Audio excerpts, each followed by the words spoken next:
Welcome to E scholars.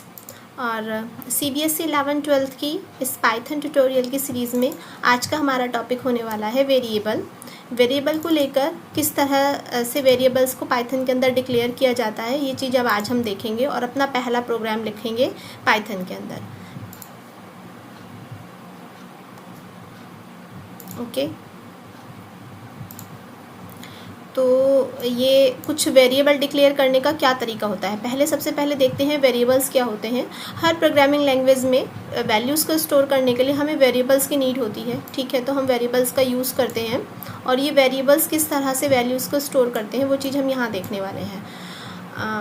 यहाँ से start कर रहे हैं variables are used to store values but in Python like other programming languages there is no need to declare the variable type. ये बहुत फ़ायदे की बात होती है, इसमें बहुत ही ईजी हो जाती है पाइथन इससे कि हमें क्या करना होता है कि जो वेरिएबल्स जब हम डिक्लेयर कर रहे होते हैं तब हमने उनका टाइप डिक्लेयर नहीं करना होता। जैसे बाकी की जो लैंग्वेजेस हैं जैसे C++ और जावा, वहाँ पर अगर आप अपना एक वेरिएबल डिक्लेयर कर रहे हैं तो आपको लिखना होगा इंट ए यानी ए जो है वो इन टाइप का वेरिएबल है। स्ट्रिंग में जो हम एस नाम का वेरिएबल बना रहे हैं, ठीक है ना। तो यहाँ पर पाइथन में ऐसा कुछ नहीं होता है। तो एग्जाम्पल रहेगा, जैसे एग्जाम्पल s=10, मैंने डाला s=10। तो s=10 का क्या मतलब है, ये जो x है x के अंदर इन टाइप की वैल्यू है, तो यानी ये इंटीजर टाइप का वैल्यू हो जाएगा। इसी तरह से y के अंदर मैंने डाला ई स्कॉलर, तो अभी y के अंदर ई स्कॉलर डाला है तो y के अंदर किस तरह का टेक्स्ट है, तो यानी ये स्ट्रिंग टाइप का वेरिएबल है। और अभी हम प्रिंट x और y करते हैं अगर यहाँ पर, तो हमारा x के अंदर क्या प्रिंट होकर आएगा, 10 प्रिंट होकर आएगा और y के अंदर हमारा ई स्कॉलर प्रिंट होकर आएगा। ठीक है, बट जो वेरिएबल्स होते हैं उनको लिखने के, उनको बनाने के कुछ रूल्स ज़रूर होते हैं। भले से हमें उनका टाइप डिक्लेयर नहीं करना होता बट कुछ रूल्स को फॉलो करना होता है। वो रूल्स क्या हैं? फर्स्ट है variable name can not start with a number. कोई भी वेरिएबल किसी भी नंबर से स्टार्ट नहीं हो सकता। यानी आप एक वेरिएबल का नाम रखना चाहें 9A, तो आप 9A, 11A, 11B, 12A आप नहीं रख सकते हैं क्योंकि स्टार्टिंग है नंबर, तो नंबर से आपका वेरिएबल स्टार्ट नहीं हो सकता।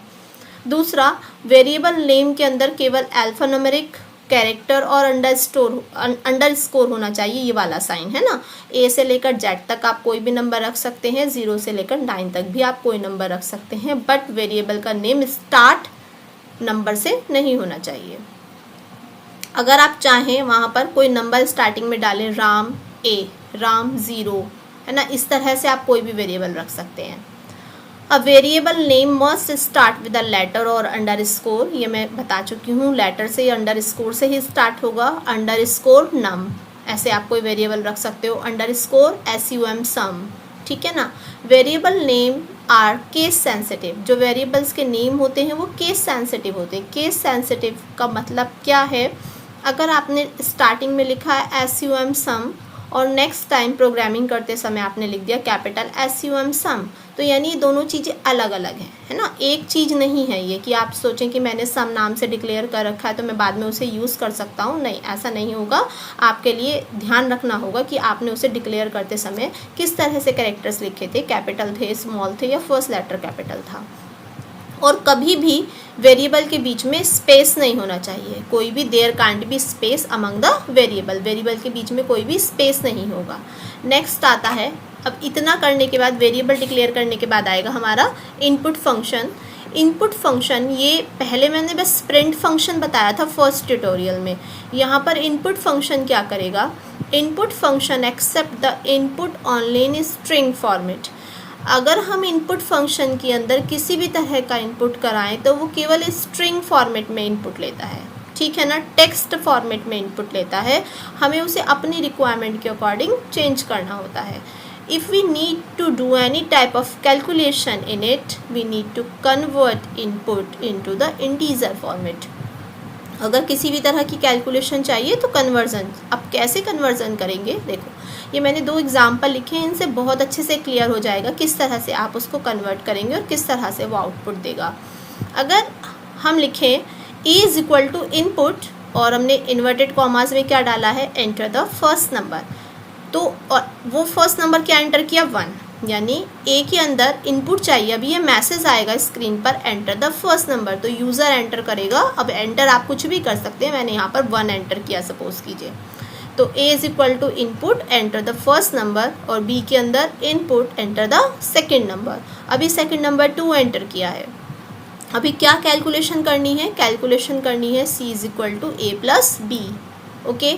और प्रिंट करना है क्या?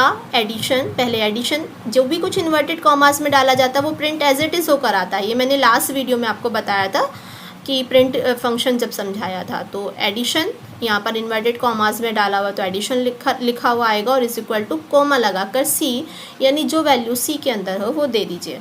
तो अभी देखो, ये मैंने कहा कि इनपुट फंक्शन जो भी कुछ एक्सेप्ट करता है वो स्ट्रिंग फॉर्मेट में, यानी टेक्स्ट के फॉर्मेट में एक्सेप्ट करता है।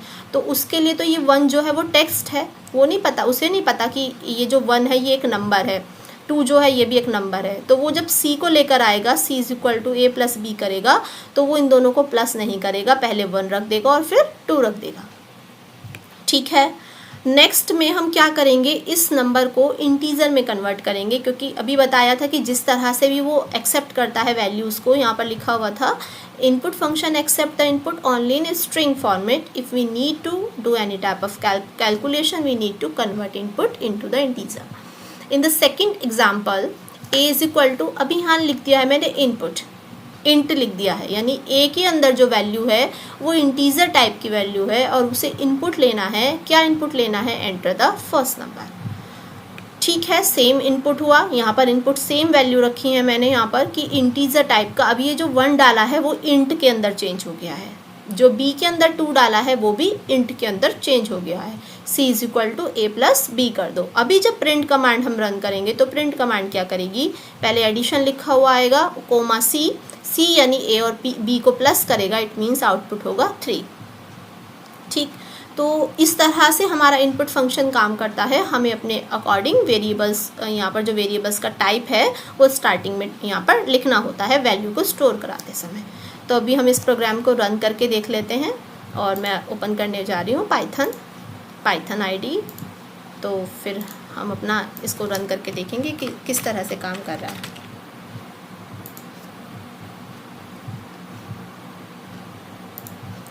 कि हम अपना प्रोग्राम लिखना शुरू कर रहे हैं। ए is equal to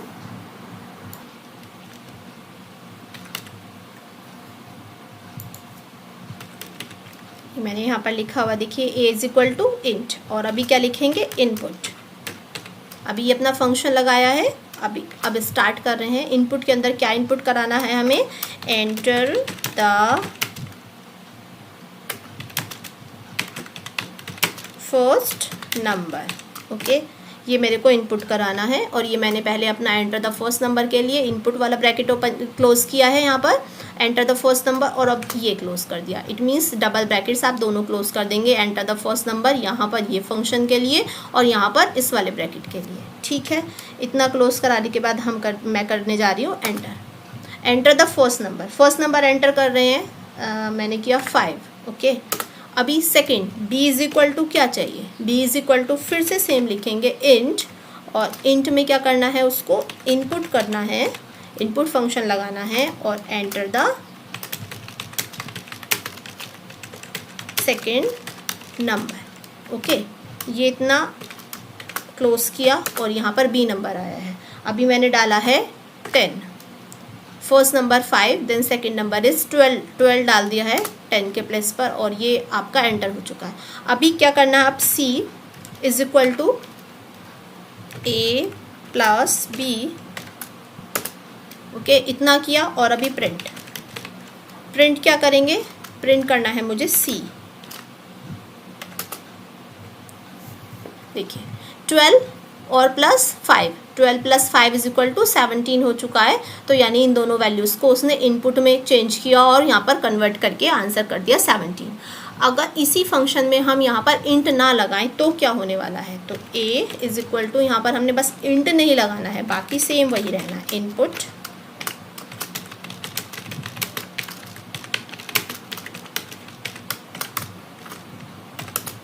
enter the first number, this is 10, okay. b